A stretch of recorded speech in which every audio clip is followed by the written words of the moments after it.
साथियों नमस्कार, मैं आर के अमोल आज अपने देश के बारे में कुछ सुझाव पर चर्चा करना चाहते हैं।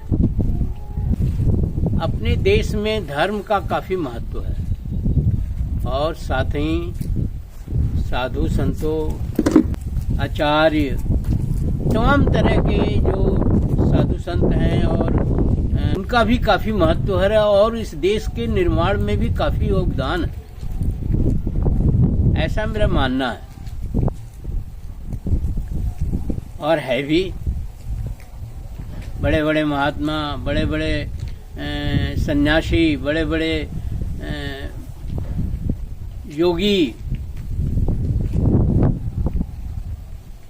तो लेकिन देश में इनकी महत्ता कम है। देश के अंदर इनकी महत्ता कम है और इनकी महत्ता पर सरकार को भी, जनता को भी ध्यान देना चाहिए कि इनकी महत्ता बढ़े। जैसे महत्ता कैसे बढ़ेगी, मैं तो यहाँ तक कहता हूँ कि अगर किसी योगी को आप प्रधानमंत्री बना देते हैं या किसी साधु संत को आप प्रधानमंत्री बना देते हैं तो कई समस्याओं का समाधान हो जाता है। जैसे परिवारवाद की समस्या खत्म हो जाए, धर्म खतरे में है, खत्म हो जाए। जो ये मंदिर मस्जिदें टूट रही हैं, बन रही हैं, ये भी खत्म हो जाएगा।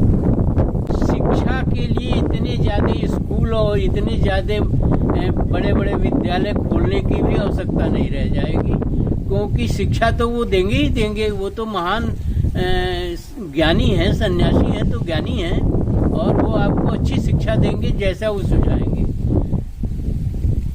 चुनाव आयोग का अध्यक्ष, मुख्य चुनाव आयुक्त भी सन्यासी को बना दिया जाए तो ये जो बेईमानी का और इसके उसके सब आरोप लगते हैं या ये ईवीएम काम नहीं कर रहा है और ईवीएम में घपला है या इससे वोट कराए, वे सब समाप्त हो जाएंगे।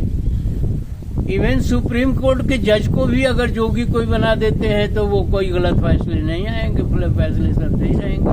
तो पूरा सिस्टम देश के बदलने की जरूरत है और मुख्य चुनाव आयुक्त,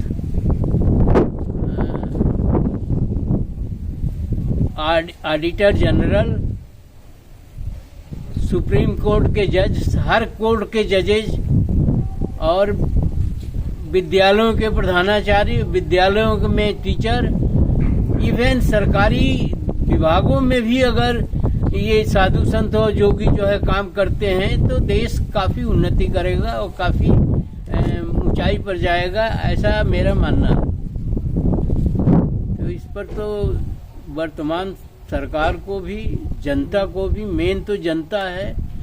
इलेक्शन में भी आप टिकट योगियों को दे, एक पार्टी दे ही रही है, उससे क्या फर्क पड़ता है। योगी जो है उस पार्टी में एमएलए बनते हैं, एमपी बनते हैं तो पार्टी शासन कर रही है, पार्टी अच्छी स्थिति में है। मैं तो मानता हूं कि इन योगियों और साधु संतों और महंतों की वजह से पार्टी बहुत अच्छी स्थिति में है और तमाम उसमें एमएलए, एमपी और मिनिस्टर और ये और सब हैं ऊंचे ऊंचे पदों पर। तो ये व्यवस्था अगर सरकार बनाती है या पब्लिक इसको सपोर्ट करती है तो बहुत अच्छी बात है और देश का बहुत भला होगा और देश बहुत उन्नति करेगा और देश के पास किसी भी चीज की कोई कमी नहीं रह जाएगी। आप भी अनाज अपना पैदा करेंगे, निश्चिंत होकर के लोग पढ़ेंगे, लिखेंगे, ऊंचे पदों पर जाएंगे। इस सन्यासियों को, योगियों को अगर डाल देते हैं आप तो बहुत सारी समस्याएं सरकार की खत्म हो जाएगी और सरकार जो है सुचारू रूप से चलेगी, देश उन्नति करेगा।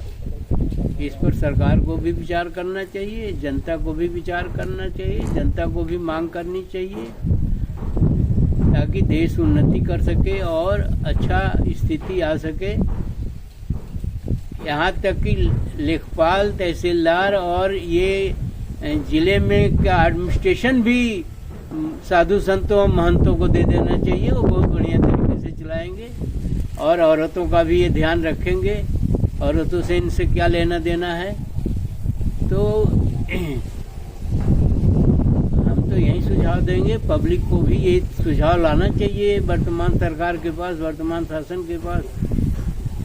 बहुत सारे लोगों की मंशा भी है कि ऐसा हो, तो ऐसा करके एक बार देखने में कोई दिक्कत नहीं है, कोई प्रॉब्लम नहीं है, कोई परेशानी नहीं है। ऐसा करके देखिए कि देश का प्रधानमंत्री जो है, कोई योगी साधु संत कोई भी हो, और तमाम विधायी पदों पर यही लोग बैठे हों, फिर न धर्म खतरे में आएगा, नहीं जनसंख्या बढ़ेगी। जनसंख्या भी नहीं बढ़ेगी, ये भी बता दें आपको। बहुत सारी समस्याओं का समाधान हो जाएगा। न जनसंख्या बढ़ेगी, न परिवारवाद का आरोप लगेगा, नहीं विदेशी आएंगे यहाँ, नहीं कोई आक्रमण होगा, नहीं कुछ। साधु के ऊपर कौन क्या आक्रमण करेगा? तो इस पर गंभीरता से जनता विचार करे, और जनता विचार करके सुझाव दे कि हर जगह पर पाठशालाओं में टीचरों की ये इंटरव्यू होता है, वो लिखित परीक्षा होती है, ये सारी चीज़ें खत्म हो जाएगी। एक रास्ता हो जाएगा कि कोई भी सन्यासी साधु जो है विद्यालय में पढ़ाए, और कोई उसकी वो सिलेक्शन और ये और वो की बहुत सारी समस्याओं का समाधान हो जाएगा। आप इस पर विचार करिए, विचार करके हमें भी बताइए, और अपने भी समझिए, सरकार को भी बताइए, और प्रबुद्ध लोगों को बताइए, ताकि देश की उन्नति हो सके, और देश जो है धर्म भी खतरे में से बाहर हो जाए, और देश की उन्नति हो सके। ताकि अभी हम त्रेता युग में चल रहे हैं, तो कोशिश करें हम द्वापर में चले जाएं, फिर सतयुग में चले जाएं। फिर सतयुग में जाने का मतलब ये है चारों तरफ धन धन धन, किसी तरह का कोई बेईमानी नहीं, कोई बेईमानी भी नहीं होगा, कोई साधु संत बेईमान भी नहीं होगा, कोई किसी तरह के फर्जीवाड़ा भी नहीं होगा। अब आपसे यही वीडियो ख़त्म करते हैं। आपसे निवेदन करते हैं कि आप इस पर मनन करेंगे, अध्ययन करेंगे, हमें भी बताएंगे, और खुद भी समझेंगे, और लोगों को भी समझाएंगे, सरकार को भी ज्ञापन देंगे कि ऐसा करे। और ऐसा करने के चांसेज आजकल बढ़ गए हैं, तो उसको और आगे बढ़ाया जाए, ताकि देश आगे बढ़े, हम आगे बढ़ें, आप आगे बढ़ें। इसी के साथ वीडियो समाप्त करते हैं। जय संविधान, जय विज्ञान।